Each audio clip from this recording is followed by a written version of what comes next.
Named last month by travel website Expedia as a top 10 pick of winter beach destinations and host to Miss Universe in 2008 and Miss Earth in 2010, Vietnam's premier seaside resort Nha Trang is on the up. Tempted by numerous recommendations, I broke from a long assignment in Ho Chi Minh to spend a week at one of the world's most beautiful bays. The new international airport is modern and sparse, a good indicator of what was to come. The 40-minute taxi ride from the airport into town is pleasant, taking in sweeping views of a forested coastline as it winds its way into the old fishing port. The town, which is quickly developing into a mid-sized city, can broadly be divided into two sections. To the south, the bay with a long golden sand beach, where most of the hotels, restaurants and travel agents are based. To the north, the fishing port, with a stronger feel for central Vietnamese life. My hotel, the Osaka, was well placed at the north end of the bay, with easy access to both. Walking the length of the bay along a paved path that follows the beach takes around an hour, with plenty of places to stop for refreshments.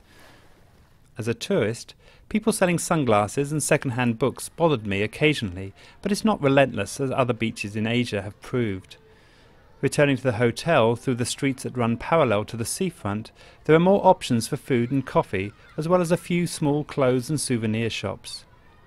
The old port to the north, with the dam market at its centre, makes an interesting place to wander. With the winter temperature averaging around 25 degrees, I was happy to lose myself in the back streets, seeking out local fruits and small noodle shops at any time during the day. This is also the best area to find good deals on fresh seafood in one of the many restaurants that overlook the port. Surrounded on three sides by mountains and acting as a gateway to numerous small islands, the resort has other attractions beyond the bay.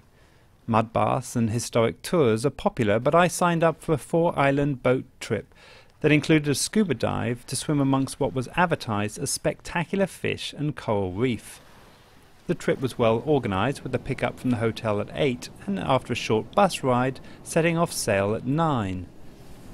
The guide was humorous as he danced and sang in between explaining how much each of the attractions would cost to visit. We made our way from an aquarium to a pontoon where the dive took place, then to another pontoon with more water sports, and finishing at a small beach. Possibly due to the wind that day, the diving was pretty disappointing in comparison to similar trips in Indonesia and the Philippines. Driving back along the bay to the airport, I looked one more time at the skyline, littered with new hotels under construction, and questioned whether it would have been better to have waited a year to visit when all the buildings were finished. Either way, it appears the town is set to grow into an important tourist resort for the region, and as long as the weather and beach remain, will always make an enjoyable retreat from the stresses of city life.